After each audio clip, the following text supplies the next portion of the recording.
എന്ത്?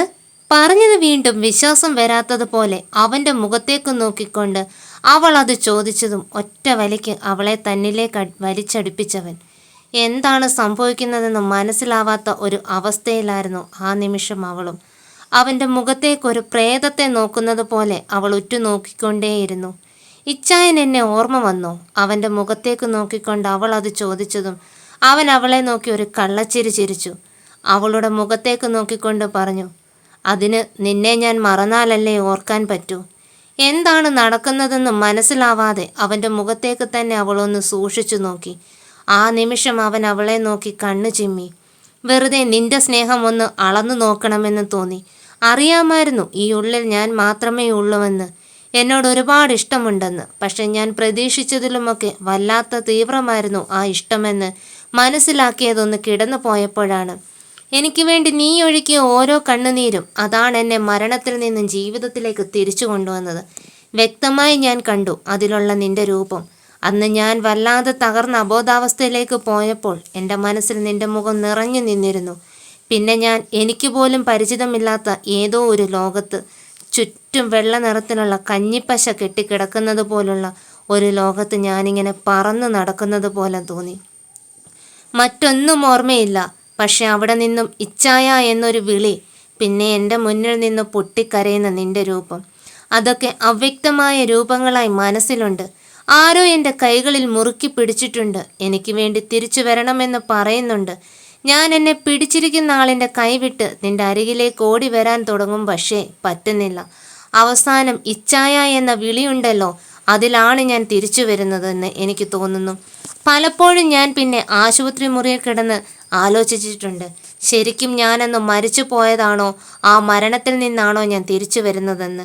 എൻ്റെ കയ്യിൽ മറുപടിയില്ല. പക്ഷെ ഞാൻ മറ്റൊരു ലോകം കണ്ടിരുന്നു എന്നത് എനിക്ക് ഉറപ്പാണ്. അവിടെ നിന്നും തിരിച്ചു കൊണ്ടുവന്നത് നീയാണെന്നതും എനിക്ക് ഉറപ്പാണ്.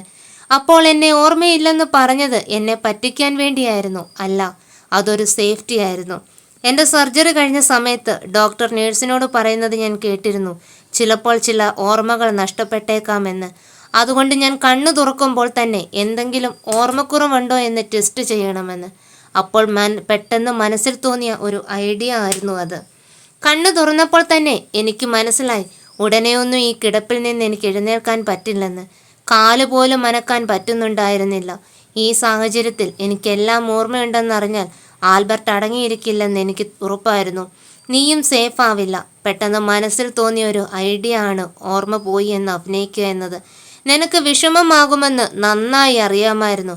പക്ഷേ എനിക്ക് നിന്നെ ഓർമ്മയില്ലെന്ന് പറയുന്ന കാലത്തോളം നീ സേഫാണെന്ന് ഞാൻ ചിന്തിച്ചത്. നിന്നെ പ്രൊട്ടക്റ്റ് ചെയ്യാനുള്ള ഒരു ആരോഗ്യം എനിക്ക് വരുന്നത് വരെയെങ്കിലും ഞാൻ മൗനം പാലിക്കണമെന്ന് തോന്നി. എനിക്ക് ഓർമ്മയില്ലെന്ന് കരുതിയാൽ അവൻ സ്വാഭാവികമായും നിന്നെ ഉപദ്രവിക്കില്ല. കുറച്ചു കാലം എനിക്ക് ഓർമ്മ വരുന്നത് വരെയെങ്കിലും മറ്റുടായ്പകളൊക്കെ എങ്ങനെ ചെയ്യാമെന്നായിരിക്കും അവൻ ചിന്തിക്കുന്നത്. നിന്നെ മോശമായ രീതിയിൽ അവൻ തൊട്ടു എന്ന് നീ പറഞ്ഞ ദിവസം തന്നെ ഞാൻ അവനെ കാണാൻ വേണ്ടി ചെന്നതാണ്. അന്നവൻ എന്നോട് സംസാരിച്ചപ്പോൾ നീ പറഞ്ഞതൊന്നും കള്ളമല്ലെന്ന് എനിക്ക് മനസ്സിലായി. പിന്നെ പഴയ ചില കാര്യങ്ങളും കൂടി കൂട്ടി വായിച്ചപ്പോൾ അവൻ്റെ ഉദ്ദേശം എന്തായിരുന്നു എന്നൊക്കെ ഏകദേശം എനിക്ക് മനസ്സിലാക്കിയെടുക്കാൻ പറ്റുകയായിരുന്നു. വൈകിപ്പോയി ഞാൻ അവനെ മനസ്സിലാക്കാൻ. അതാണ് ഞാൻ ചെയ്ത തെറ്റ്. അവനെക്കുറിച്ച് കൂടുതൽ എനിക്ക് തിരക്കണമായിരുന്നു. അതിനെനിക്ക് കുറച്ച് സമയം വേണമായിരുന്നു. ആ സമയമാണ് ഈ വിശ്രമകാലം. പിന്നെ എല്ലാം അറിയുന്ന മറ്റൊരാളും കൂടിയുണ്ട്. ആര്? അവൾ അമ്പരന്നു അവൻ്റെ മുഖത്തേക്ക് നോക്കിക്കൊണ്ട് ചോദിച്ചു. പപ്പ. അവൻ പറഞ്ഞു കഴിഞ്ഞതും അവൾ ഞെട്ടിത്തറിച്ച് അവനെ തന്നെ നോക്കി. അച്ഛനൊക്കെ അറിയാമായിരുന്നോ? ഞാൻ പറഞ്ഞു, കാരണം ഓഫീസിലെ കാര്യങ്ങൾ നോക്കുന്നത് പപ്പയാണ്. അതുകൊണ്ട് പപ്പായോടെല്ലാം പറഞ്ഞില്ലെങ്കിൽ ശരിയാവില്ല. പപ്പ ആണ് ഡോക്ടറോട് സംസാരിച്ചത്. അതുകൊണ്ടാണ് ഇപ്പോൾ എല്ലാ കാര്യങ്ങളും നേരിട്ട് നിന്ന് പപ്പ തന്നെ നോക്കുന്നത്. എല്ലാം ഞാൻ തുറന്നു പറഞ്ഞപ്പോൾ എന്നേക്കാൾ കൂടുതൽ വിഷമിച്ചത് പപ്പയാണ്. സ്വന്തം മോനെ പോലെ കരുതി അവൻ ഇങ്ങനെ പുറകിൽ നിന്ന് കുത്തുമെന്ന് ഒട്ടും പ്രതീക്ഷിച്ചിരുന്നില്ല. നീ സേഫായിരിക്കാൻ വേണ്ടിയാണ് ഒരു കാര്യങ്ങളും പറയാതിരുന്നത്. ആ സമയം കൊണ്ട് എനിക്ക് വേണ്ട വിവരങ്ങളെല്ലാം ഞാൻ കളക്ട് ചെയ്യുന്നുണ്ടായിരുന്നു. ഓഫീസിൽ ആൽബർട്ട് കാണിച്ച തിരിമറികൾ, പിന്നെ എൻ്റെ പെങ്ങളെ ആത്മഹത്യയുടെ വക്കിൽ വരെ എത്തിച്ചത് അവനായിരുന്നു. നിരഞ്ജനയെയും നിന്നെയും ഒക്കെ ഞാൻ വെറുതെ സംശയിച്ചു. അവളുടെ ഒരു കൂട്ടുകാരി വഴി ഞാൻ അറിഞ്ഞത് നിരന്തരമായി അവളെ വേട്ടയാടി അവൻ ഡിപ്രഷനിലേക്ക് തള്ളിവിട്ടതാണ്. കൊടുക്കാനുണ്ട് കണക്കുകളേറെ. എല്ലാം ക്ഷമിച്ചാലും എൻ്റെ പെണ്ണിനെ തൊട്ടത് ക്ഷമിക്കാൻ പറ്റുമോ? ആ കൈ അവന് വേണ്ട. അവളെ വലിച്ച് തന്നിലേക്ക് ഇട്ടുകൊണ്ട് അവൻ അത് പറഞ്ഞതും അവൾ അവൻ്റെ മുഖത്തേക്ക് തന്നെ ഒന്ന് കൂർപ്പിച്ചു നോക്കി. ഇങ്ങനെ നോക്കി പേടിപ്പിക്കല്ലേ പെണ്ണേ. നീ ഒരുപാട് വിഷമിക്കുന്നുണ്ടെന്ന് അറിഞ്ഞതുകൊണ്ട് ഞാനായിട്ടല്ലേ പപ്പയോട് പറഞ്ഞത്. വയനാട്ടിൽ ഒരു ഹോസ്പിറ്റലുണ്ടെന്നും അവിടേക്ക് പോകാമെന്നും എല്ലാ കാര്യങ്ങളും നീ അറിയണമെന്ന് തോന്നിയതുകൊണ്ടും നീ ഇങ്ങനെ വേദനിച്ച് നടക്കുന്നത് എനിക്ക് കാണാൻ വയ്യാത്തതുകൊണ്ട് അവളുടെ കവിളിൽ അരുമയായി പറഞ്ഞുകൊണ്ട് അവളെ അവൻ തൻ്റെ നെഞ്ചോട് ചേർത്തു. അപ്പോൾ അതും കള്ളമായിരുന്നോ? അവൾ അവനെ നോക്കിക്കൊണ്ട് ചോദിച്ചു. അവൻ നാണത്തോടെ മുഖം താഴ്ത്തി തലയാട്ടി. ഇനി ഇതിൻ്റെ പേരിൽ പിണങ്ങരുത്. വീട്ടിൽ വെച്ചൊക്കെ പറഞ്ഞ് എങ്ങനെയെങ്കിലും അവൻ അറിഞ്ഞാലോ എന്നൊക്കെയുള്ള ഒരു ടെൻഷൻ. നിന്റെ സ്നേഹം മുട്ടിച്ചുകൊണ്ടിരിക്കുന്നു ഒരു വശത്ത്. നിന്നെ ഇങ്ങനെയൊന്ന് ചേർത്ത് പിടിക്കാൻ എത്ര ദിവസം കൊണ്ട് ഞാൻ ആഗ്രഹിക്കുന്നറിയാമോ? പക്ഷെ ആ വീട്ടിൽ വെച്ച് അത് പറ്റില്ല. അവൻ അവിടെ വല്ല ക്യാമറയും വെച്ചിട്ടുണ്ടെങ്കിലോ? ഞാൻ ഇതുവരെ കാണിച്ചതൊക്കെ വെറുതെ ആയാലോ? അവനെ എനിക്ക് കിട്ടണം, എൻ്റെ കയ്യിൽ ഒറ്റയ്ക്ക് കിട്ടണം. അതിനുവേണ്ടി എന്ത് ചെയ്യണമെന്നൊക്കെ എനിക്കറിയാം. അതിനു മുൻപ് നീ എല്ലാ സത്യങ്ങളും അറിയണമെന്ന് തോന്നി. വീണ്ടും പിണക്കമാകുമോ എന്നോട്? അവളുടെ മുഖത്തേക്ക് നോക്കിക്കൊണ്ട് അവൻ അത് ചോദിച്ചപ്പോൾ അവൾ അവനെ തന്നെ ഒന്ന് കൂർപ്പിച്ചു നോക്കി. ശേഷം അവൻ്റെ മുഖത്തേക്ക് നോക്കിക്കൊണ്ട് പറഞ്ഞു, ഒരു പിണക്കവുമില്ല. പിണക്കമൊക്കെ ഒരു അർത്ഥവുമില്ലാത്ത കാര്യങ്ങളാണെന്ന് ഞാൻ മനസ്സിലാക്കിക്കൊണ്ടിരിക്കുകയായിരുന്നു. അന്ന് ഹോസ്പിറ്റലിൽ വയ്യാതെ കിടന്നില്ലേ? അന്ന് ഞാൻ എത്ര വിഷമിച്ചു എന്നറിയാമോ? ഈ പിണക്കത്തിനൊക്കെ ഒരു നീർക്കുമിളയുടെ ആയുസ് മാത്രമേ ഉള്ളൂ എന്ന് ഞാൻ മനസ്സിലാക്കിയത് അന്നത്തെ ദിവസമാണ്. തിരിച്ചു പോയിരുന്നെങ്കിൽ മനോഹരമാക്കാവുന്ന എത്രയോ അവസരങ്ങൾ നമ്മുടെ ജീവിതത്തിലുണ്ടായിരുന്നുവെന്ന് ഞാൻ അപ്പോഴാണ് ചിന്തിച്ചത്. വെറുതെ വാശിയുടെയും വൈരാഗ്യത്തിൻ്റെയും പുറത്ത് ഉള്ളിൻ്റെ ഉള്ളിൽ പിണക്കം വെച്ച് നഷ്ടപ്പെടുത്തി കളഞ്ഞ നല്ല ദിനങ്ങളെക്കുറിച്ച് അന്ന് മുഴുവൻ ഞാൻ ആലോചിച്ചു. ഒരു കാര്യത്തിനും ഇനി പിണങ്ങരുതെന്ന് അന്നേ ഞാൻ മനസ്സിൽ കുറിച്ചിട്ടതാണ്. അവൻ്റെ മുഖത്തേക്ക് നോക്കി പറയുമ്പോൾ അവളുടെ കണ്ണുകൾ നിറയുന്നുണ്ടായിരുന്നു. അയ്യേ, അങ്ങനെയുള്ള ഉണ്ണിമായി അല്ല എനിക്കിഷ്ടം. ഞാനൊന്ന് പറഞ്ഞാൽ അതിന് 10 തിരിച്ചു പറഞ്ഞ് എന്നോട് കട്ടയ്ക്ക് നിൽക്കുന്ന ഉണ്ണിമായിയാണ് എനിക്കിഷ്ടം. ഇത് നിനക്ക് ചേരില്ലടി. അവളുടെ തോളിൽ പിടിച്ചുകൊണ്ട് അവൻ അത് പറഞ്ഞതും ഒരു പൊട്ടിക്കരച്ചിലോടെ അവളുടെ നെഞ്ചിലേക്ക് ചാഞ്ഞിരുന്നു അവൾ. ശേഷം അവനെ കെട്ടിപ്പിടിച്ച് കരയാൻ തുടങ്ങി. ഒന്നിനും പോകണ്ട. അന്ന് ഹോസ്പിറ്റലിന് മുൻപിൽ നിന്ന് ഞാൻ എത്രത്തോളം പേടിച്ചെന്നറിയോ? നമുക്ക് സമാധാനത്തോടെ ജീവിക്കണം. എൻ്റെ മനസ്സിൽ അത് മാത്രമേ ഉള്ളൂ ഇപ്പോൾ. അതിനപ്പുറം മറ്റൊരു ചിന്തകളും എനിക്കിപ്പോഴില്ല. ഇനിയും എന്തെങ്കിലും പ്രശ്നത്തിന് പോയി വീണ്ടും ഒന്ന് നഷ്ടപ്പെട്ടു പോകുന്നതിനെക്കുറിച്ച് എനിക്ക് ആലോചിക്കാൻ പോലും പറ്റില്ല. അവൻ്റെ കവളിൽ തൊട്ടുകൊണ്ട് ആ മുഖത്തേക്ക് നോക്കി. അവൾ അത് പറഞ്ഞപ്പോൾ അവൻ നോക്കി കാണുകയായിരുന്നു തൻ്റെ പെണ്ണിന് തന്നോടുള്ള ഇഷ്ടം. അവളുടെ ഹൃദയത്തിൽ താൻ എത്രത്തോളം സ്വാധീനം നേടിയിട്ടുണ്ടെന്ന്. എല്ലാം അവസാനിപ്പിക്കാം. പക്ഷേ ക്ഷമിക്കാൻ പറ്റാത്ത ഒരുപാട് തെറ്റുകൾ അവൻ ചെയ്തിട്ടുണ്ട്. ഇനി ഒരിക്കലും നിനക്കിഷ്ടമില്ലാത്ത ഒരു രീതിയിൽ ഒന്നും ഞാൻ ചെയ്യില്ല. ഒരു വഴക്കിനും പോകില്ല. മദ്യപാനവും പുകവലിയും അങ്ങനെ നിനക്കിഷ്ടമില്ലാത്ത എല്ലാം ഉപേക്ഷിക്കാം. പക്ഷെ ഇവനോട് ക്ഷമിക്കാൻ മാത്രം നീ പറയരുത്. നീ വേണ്ടെന്ന് പറഞ്ഞാൽ എനിക്ക് ചെയ്യാൻ പറ്റില്ല. ഞാൻ നിന്നെ അത്രത്തോളം സ്നേഹിച്ചിട്ടുണ്ട്. അതിനവൻ എനിക്ക് തന്ന ശിക്ഷ വളരെ വലുതായിരുന്നു. നമ്മൾ അത്രയും വലിയ പ്രാധാന്യം കൊടുത്ത ഒരാൾ നമ്മുടെ ലൈഫിൽ ഒരു വിലയും തന്നിട്ടില്ലെന്ന് മനസ്സിലാക്കുമ്പോൾ നമ്മൾ അയാളുടെ ജീവിതത്തിൽ ഒരു ചുക്കുമല്ലായിരുന്നു എന്ന് തിരിച്ചറിയുന്ന ആ നിമിഷമുണ്ടാവുന്ന ഒരു നാണക്കേടുണ്ടല്ലോ, അങ്ങനെ ഒരു അവസ്ഥയായിരുന്നു എനിക്ക്. അത് പോട്ടെ, എൻ്റെ പപ്പ അവനോട് ഒരിക്കൽ പോലും വ്യത്യാസം കാണിച്ചിട്ടില്ല. സഹോദരിയുടെ മകനായിട്ടല്ല, സ്വന്തം മകനായിട്ടാണ് കണ്ടത്. അങ്ങേരെ കൂടി പൊട്ടനാക്കുകയായിരുന്നു അവൻ ചെയ്തത്. പിന്നെ നീ സ്ഥാനം കൊണ്ട് നീ അവന് ചേട്ടത്തിയമ്മയുടെ സ്ഥാനത്താണ്. എന്നിട്ട് അവൻ നിന്നോട് ചെയ്തത് എന്തൊക്കെയാണ്? അതൊക്കെ ഞാൻ എങ്ങനെ മറക്കുന്നത്? അതൊക്കെ ഞാൻ മറന്നാൽ പിന്നെ ഞാൻ ഒരാണാണോ? അവൻ്റെ മുഖത്തേക്ക് നോക്കിക്കൊണ്ട് അവൻ അത് ചോദിച്ചതും എന്ത് മറുപടി പറയണമെന്ന് അവൾക്കറിയില്ലായിരുന്നു.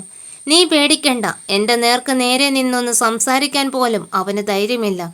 അല്ലെങ്കിൽ ഇരുട്ടിൻ്റെ മറിവിൽ ഏതോ ഗുണ്ടകളെയും കൂട്ടിപ്പിടിച്ച് അവൻ എന്നെ തീർക്കാൻ വരുമായിരുന്നു. എനിക്കറിയാം അത് ശരിയാണ്. പക്ഷേ ഇനി ഒരിക്കലും അവൻ എനിക്ക് മുകളിൽ വിജയം കാണില്ല. അതിനുള്ള ധൈര്യമൊന്നും അവനില്ല. ഇനി അവൻ കാണാൻ പോകുന്നത് പ്രിൻസിൻ്റെ കളിയാണ്, എൻ്റെ വൺ മാൻ ഷോ. എനിക്ക് മുകളിൽ വിജയിച്ചു എന്ന് അവൻ സ്വയം വിശ്വസിക്കട്ടെ. അവനെ തന്നെ സ്വയം പറഞ്ഞ് വിശ്വസിപ്പിക്കട്ടെ. ആ സമയത്ത് വേണം എനിക്ക് അവനെ ഒന്ന് നേരിട്ട് കാണാൻ. അത് അവസാനത്തെ കാണലായിരിക്കും. മീശ പിരിച്ച് വല്ലാത്തൊരു ദേഷ്യത്തോടെ അവൻ പറയുമ്പോൾ ഉണ്ണിമായ അവനെ തന്നെ നോക്കി നിന്നു. ഈ കാര്യങ്ങളൊക്കെ പറഞ്ഞ് നശിപ്പിക്കാനുള്ളതല്ല നമ്മുടെ ഇന്നത്തെ ദിവസം.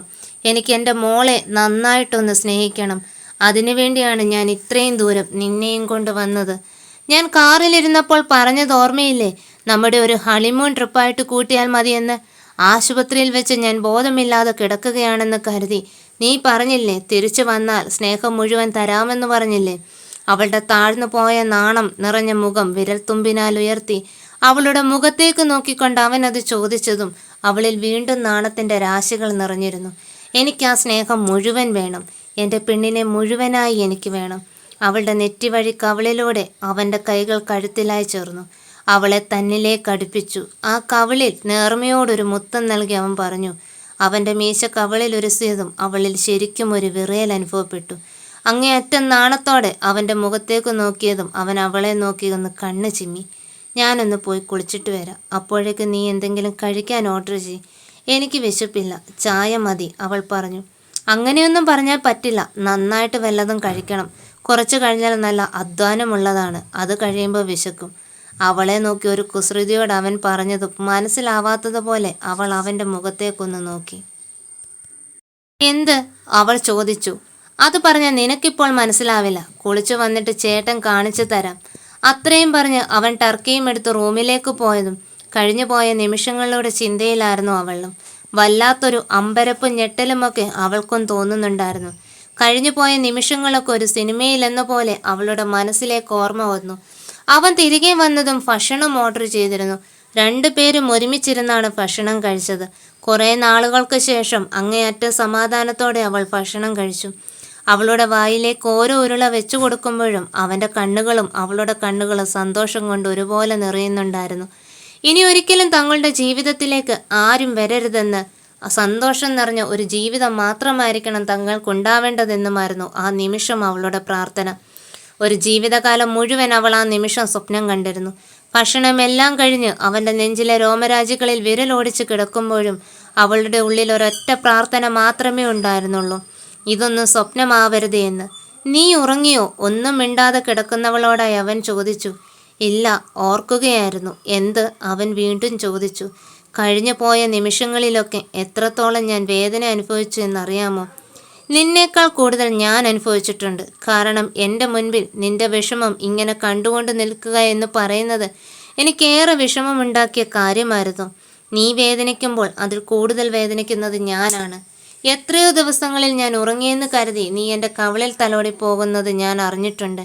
അപ്പോഴൊക്കെ ആ സ്പർശനം എനിക്ക് തന്നത് സന്തോഷത്തേക്കാൾ ഉപരി ഒരുതരം കുറ്റബോധമായിരുന്നു. എല്ലാത്തിനും കാരണം ഞാനാണല്ലോ എന്ന അവസ്ഥ. നീ ഇങ്ങനെയൊന്നും അറിയാതിരിക്കുമ്പോൾ എനിക്ക് വല്ലാത്തൊരു വേദന.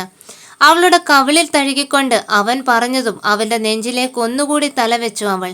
അവൻ മെല്ലെ അവളുടെ നെറ്റിയിൽ ഒരു ചുംബനം നൽകി. അതൊരു തുടക്കമായിരുന്നു. അവളിലേക്ക് കൂടുതൽ ആഴ്ന്നിറങ്ങുവാനും അവളെ അറിയുവാനുമുള്ള ഒരു തുടക്കം. ഉമേ, ഏറെ പ്രണയത്തോടെ അവൻ വിളിച്ചതും അവൾ അവൻ്റെ നെഞ്ചിലേക്കൊരു പ്രാവിനെ പോലെ കുറുകിച്ചേർന്നവൾ. അവൻ്റെ കാൽവിരലുകൾ അവളുടെ കാൽവിരലുകളെ പിണച്ചു മെല്ലെ മുകളിലേക്ക് ഇഴഞ്ഞു കയറി. തന്നിൽ വല്ലാത്തൊരു അനുഭൂതി പടരുന്നത് അവൾ അറിയുന്നുണ്ടായിരുന്നു. നമുക്ക് നമ്മുടെ ജീവിതം അങ്ങ് തുടങ്ങിയാലോ? വളരെ ആർദ്രമായി അവളുടെ കാതോരം അവൻ ചോദിച്ചു.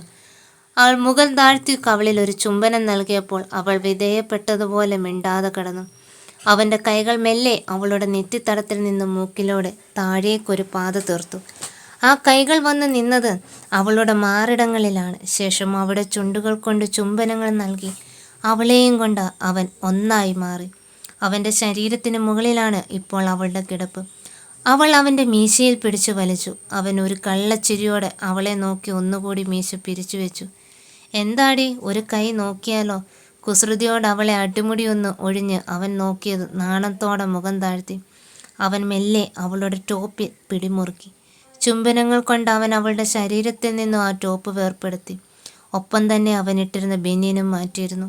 ഉണ്ണുമായ കണ്ണുകൾ വലിച്ചടച്ചു. അവൻ്റെ ചുണ്ടുകൾ അവളുടെ നെറ്റിയിലും കണ്ണിലും മൂക്കിലും കവിളിലും അവിടെ നിന്നും അവളുടെ ശരീരമാകെയായും പതഞ്ഞു. അടുത്ത നിമിഷം തന്നെ അവളുടെ ചുണ്ടിലേക്ക് അവൻ്റെ ചുണ്ടുകൾ ചേർന്നു ഒരു ദീർഘ ചുംബനം. ഏറെ നേരം നീണ്ടു നിന്ന ആ അധരലോപനം. അവൻ്റെ കൈകൾ അവളുടെ ശരീരത്തിലെ ഓരോ വസ്ത്രങ്ങളും ഊറ്റുമാറ്റുന്നുണ്ടായിരുന്നു. അവളുടെ കീഴ്ചുണ്ടിനെ നുണഞ്ഞുകൊണ്ട് അവൻ്റെ കൈകൾ അവളുടെ ശരീരത്തിലെ ഓരോ ഭാഗങ്ങളിലും ഇഴഞ്ഞു നടക്കുന്നുണ്ടായിരുന്നു. അവളും ഒരു പുതിയ അനുഭൂതിയിൽ അവൻ്റെ ശരീരത്തിലെ വസ്ത്രങ്ങൾ മുഴുവനായി നീക്കം ചെയ്തു. ആ നിമിഷം അവൾ നാണം കൊണ്ട് ചുവന്നു പോയിരുന്നു. അവളുടെ ചുണ്ടുകളിലൊക്കെ അവൻ്റെ സ്പർശനം വർദ്ധിച്ച നിമിഷം അവളിൽ പുതിയൊരു വികാരം ഉടലെടുത്തിരുന്നു. അവനെ അറിയുവാനും അവനിലേക്ക് കൂടുതൽ ചേരുവാനും അവളുടെ മനസ്സ് തുടിച്ചു. ചുണ്ടുകൾ മാറിടത്തിൽ നിന്നും വയറിലേക്ക് നീങ്ങി. അവൻ്റെ മുഖം അവളുടെ പൊക്കിൾ ചുഴിയിൽ അമർന്നു. അവിടെയും അവൻ കുറുമ്പ് കാണിക്കാൻ തുടങ്ങി. അവളൊന്നുയർന്നു പൊങ്ങി. അവളുടെ നഗ്നമായ കാലുകളിലൂടെ മുകളിലേക്ക് സഞ്ചരിച്ചു കൊണ്ടിരുന്ന അവൻ്റെ മുഖം അവളിലെ പല ഭാഗങ്ങളിലും തഴുകിയപ്പോൾ അവൾ വല്ലാത്തൊരു അവസ്ഥയിലായിപ്പോയി. അവൻ്റെ മുടിയിഴകളിൽ പിടിച്ചു വലിച്ചും തലോടിയും ഒരു പ്രത്യേക അനുഭൂതിയിലായി അവൾ. അവൻ തഴുകലുകളാൽ അവളെ തൊട്ടുണർത്തിയപ്പോൾ ഒട്ടും വിട്ടുകൊടുക്കാതെ അവൻ്റെ ചുണ്ടുകളെ നുണഞ്ഞുകൊണ്ട് അവളും അവനെ അത്ഭുതപ്പെടുത്തുന്നുണ്ടായിരുന്നു. 2 പേർക്കും പ്രണയം അത്രമേൽ തീവ്രമായിരുന്നു. ആ നിമിഷം ഒരുപാട് നാൾ അനുഭവിച്ച വിരഹവും വേദനകളും അവരെ വല്ലാത്തൊരു അവസ്ഥയിൽ എത്തിച്ചിരുന്നു. പതിയെ അവളിലേക്ക് ആഴ്ന്നിറങ്ങുന്ന നിമിഷം അവൾ നൊമ്പരത്തിൻ്റെ ഉയർച്ച താഴ്ചകൾ അറിയുന്നുണ്ടായിരുന്നു. അവൾ വിവശയായി തുടങ്ങിയതറിഞ്ഞതും ഒരു കിതപ്പോടെ അവൻ മെല്ലെ അവളെ അറിയാൻ ശ്രമിച്ചു. അവളെ ഒട്ടും വേദനിപ്പിക്കാതെ ചുണ്ടിൽ ചുംബനങ്ങൾ നൽകി വേദനയിൽ നിന്നും അവളെ മാറ്റി. പുതിയൊരു വികാരം അവളിലേക്ക് അവൻ ചൊരിഞ്ഞുകൊണ്ടേയിരുന്നു. ഓരോ നിമിഷവും അവൻ്റെ പ്രണയം അവളിലേക്ക് പടർന്നുകൊണ്ടിരുന്നപ്പോൾ അവൾ വിറച്ചുകൊണ്ട് അവനെ അള്ളിപ്പിടിച്ചു. അടുത്ത നിമിഷം തന്നെ അവനും ഒരു മുഴർച്ചയോടെ അവളുടെ ശരീരത്തിലേക്ക് തളർന്നു വീണു. ആ നിമിഷം അവനെ കെട്ടിപ്പുണർന്നിരുന്നു. അവളുടെ നെറ്റിയിൽ ഒരു ചുംബനം നൽകി തന്നെ പൂർണ്ണമാക്കിയവളോട് അവൻ നന്ദി പറഞ്ഞപ്പോൾ അവളും അവൻ്റെ കവിളിൽ ചുംബിക്കുന്നുണ്ടായിരുന്നു. പുതിയൊരു ജീവിതത്തിൻ്റെ തുടക്കം പോലെ.